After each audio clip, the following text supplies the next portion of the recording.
Hi, I'm Noah Koopman. Have you been wanting to stay healthy in college, but you don't know where to start? For example, have you been wanting to lose weight or have you been wanting to gain weight? If one of these two categories applies to you, you're in the right spot. In my demonstration presentation, I'm going to be explaining and writing out examples of how to eat in a calorie surplus and a calorie deficit based off your credentials. Your credentials will be your weight in pounds, your height in inches, as well as your age.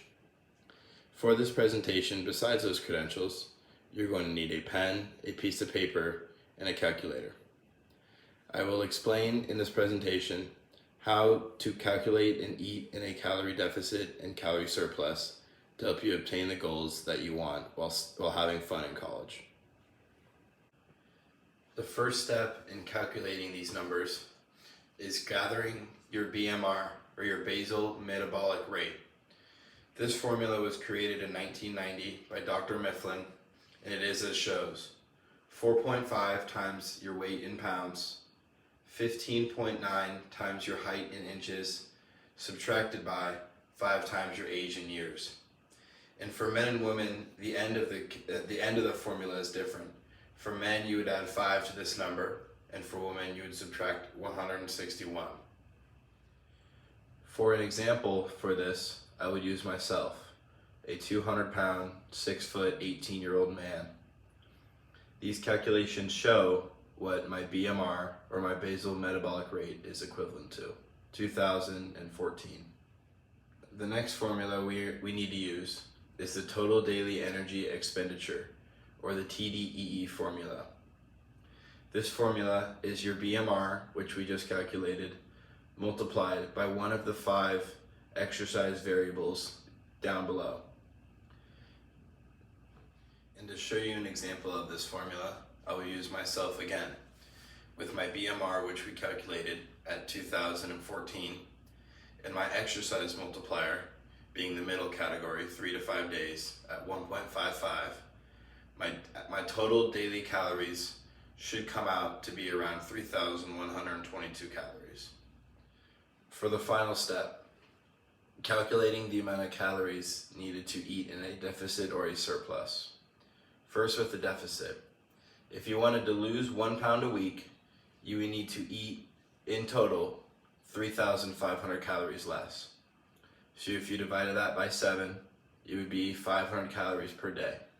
So for my example, if I took my TDEE, total daily energy expenditure, the amount of calories I should eat on a normal daily basis, subtracted it by 500, I should be eating around 2,622 calories a day. In a calorie deficit, you also need to take into consideration cardio. If I'm eating 500 calories less, I should be burning 500 calories less.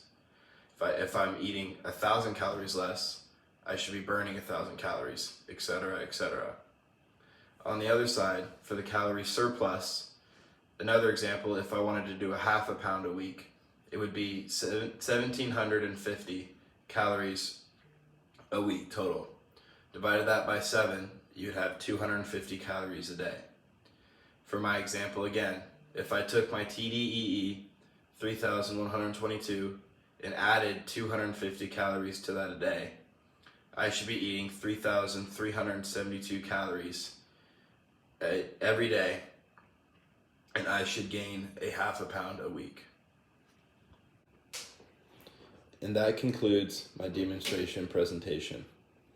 Through calculating the BMR, our basic metabolic rate, then to applying that into the TDEE, total daily energy expenditure formula, we then calculated the amount of calories I, for example, should eat on a daily basis. All of these numbers are going to be different based off each person and each body type, man or woman. For further information on this topic, there is plenty of information on multiple websites on the internet, as well as with myself, or there are many apps in the App Store on your iPhone that you can plug in your credentials and you will get similar to the same numbers. Thank you for listening.